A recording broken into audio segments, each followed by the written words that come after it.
Something that often blows my mind is how confused people are about torsades. And I think one of the reasons is that a lot of instruction is lacking in the understanding of the concept and of the treatment of this rhythm. So let's do a real quick rundown. This may be one of the shortest videos ever. So torsades is polymorphic ventricular tachycardia. Where do we see it? We see it in long QT, we see it in magnesium deficiency, and after some medication administrations. I've got a really nice rhythm strip at the bottom showing the classic definition of torsades. All right. So what happens? The heart doesn't repolarize correctly. It does this long enough and often enough until something happens that trips the switch on this ventricular ischemia, and the ectopic beats begin to flow, and they come from multiple pacemakers.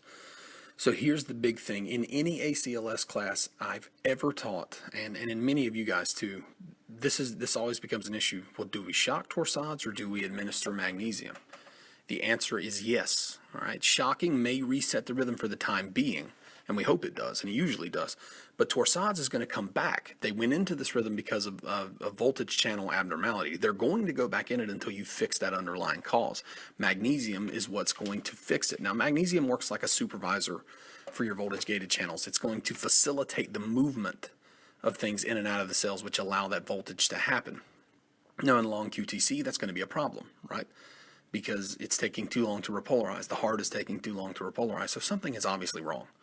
So that's what magnesium basically does inside the body, inside the heart rather. So if you fix the channels, you fix the problem. So summing all this up, torsades is often paroxysmal as well. So it's going to stop and start on its own sometimes whenever it wants to. It is a fatal arrhythmia if it continues and it's untreated. You're going to defibrillate it like anything else. So go ahead and charge to 360 or 200, whatever your equipment is.